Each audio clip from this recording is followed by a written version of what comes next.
തീർച്ചയായിട്ടും ഇതൊന്ന് കേൾക്കണം. ഇതെൻ്റെ ഒരു അപേക്ഷയായിട്ട് കൂടി കാണണം.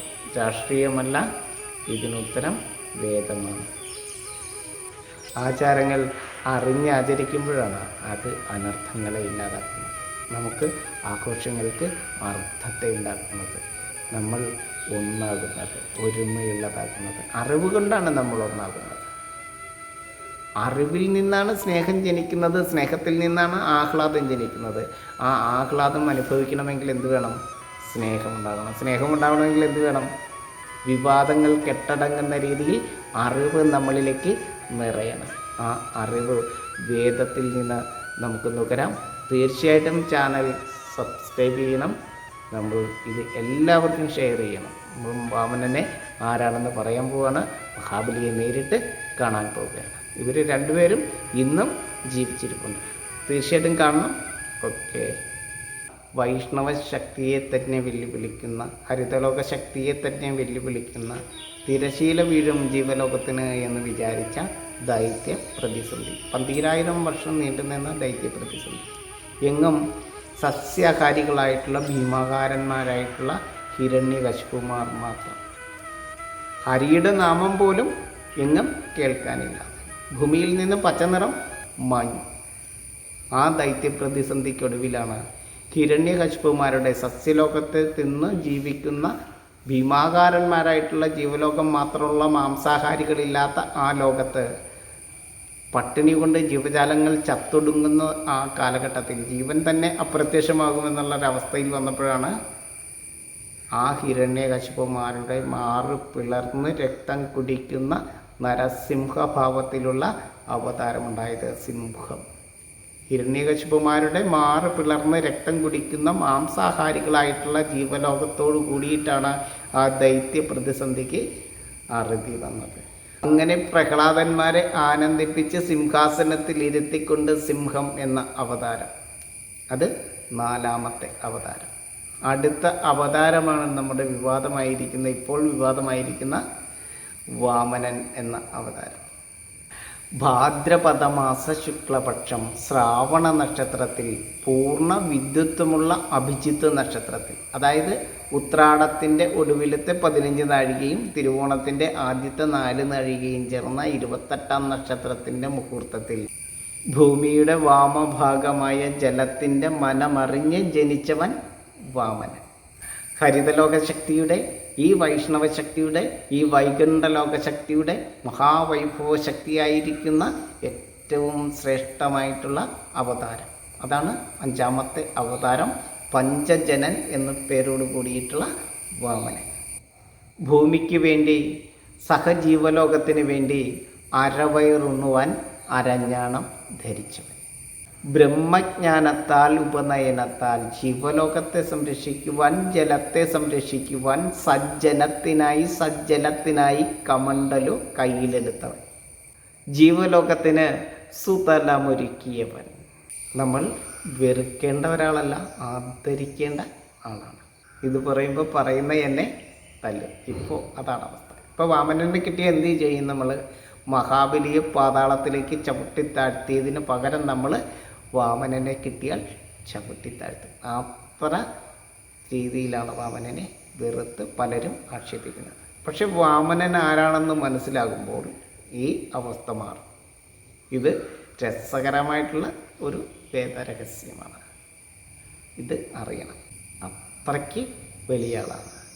ജീവാത്മാവും പരമാത്മാവും ശരീരത്തിൽ ഇടം പിടിച്ച് തികഞ്ഞ ഇന്ദ്രിയ ഗുണത്താൽ മഹാസത്വഗുണത്തിൻ്റെ കുട ചൂടുന്നവൻ.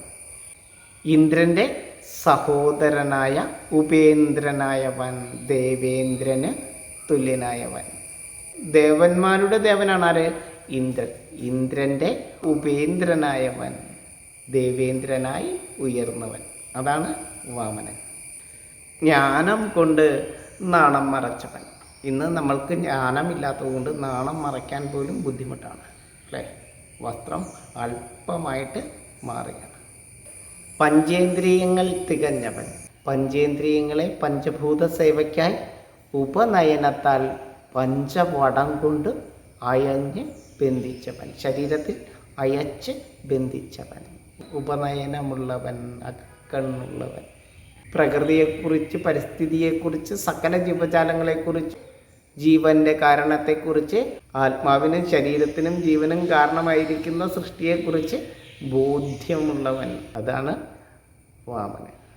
കുറുകിയവൻ, വളർന്ന് പെരിയവൻ, ഭൂമിയെ പാദം കൊണ്ടും ആകാശത്തെ ശരീരം കൊണ്ടും ദിക്കുകളെ കൈകൾ കൊണ്ടും മനം കൊണ്ട് മനസ്സുകൊണ്ട് സർവജ്ഞാനലോകവും അളന്നെടുത്ത ആ വാമനൻ്റെ പിറന്നാളാണ് ഓണനാൾ, തിരുവോണനാൾ.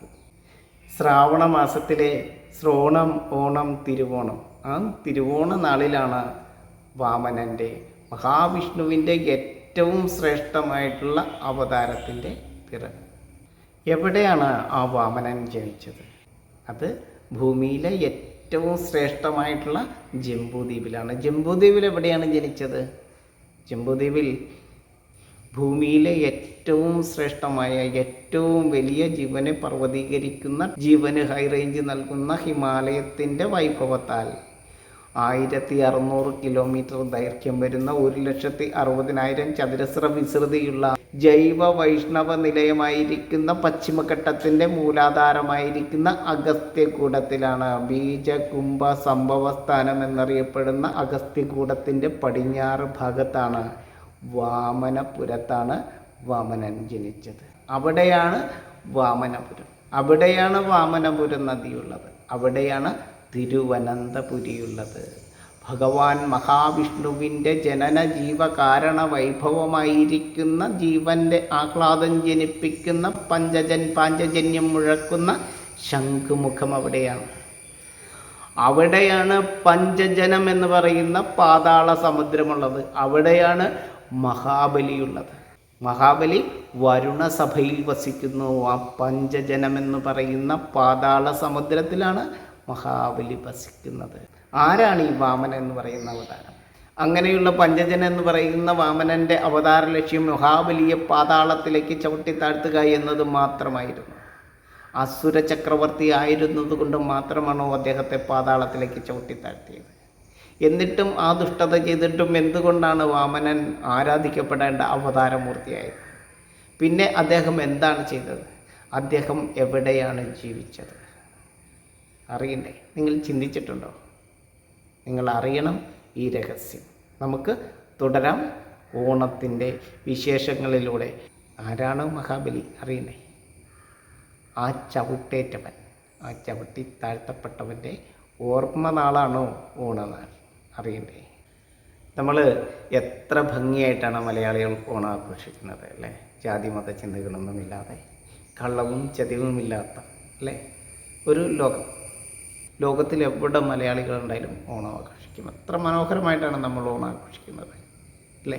പുതുവസ്ത്രങ്ങൾ വാങ്ങിച്ച്, പൂക്കളങ്ങൾ തീർത്ത്, ഊഞ്ഞാലിട്ട്, ജലോത്സവങ്ങൾ നടത്തി അതിമനോഹരമായിട്ട് ഓണം ആഘോഷിക്കുന്നു. ലോകത്തിന് മാതൃകയായിട്ട് ഓണം ആഘോഷിക്കുന്ന മലയാളികൾ.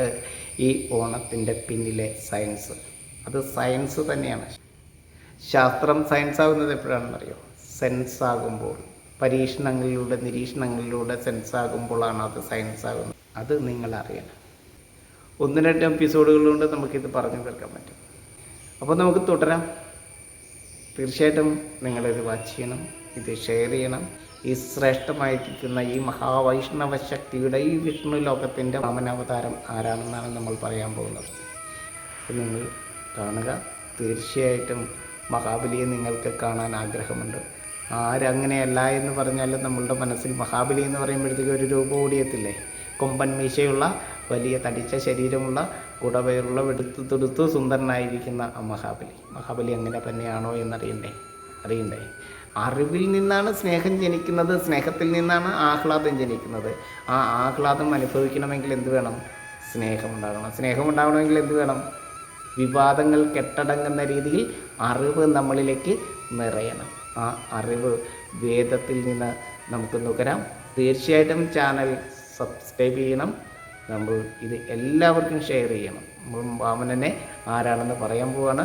മഹാബലിയെ നേരിട്ട് കാണാൻ പോവുകയാണ്. ഇവർ രണ്ടുപേരും ഇന്നും ജീവിച്ചിരിപ്പുണ്ട്. തീർച്ചയായിട്ടും കാണണം. ഓക്കെ.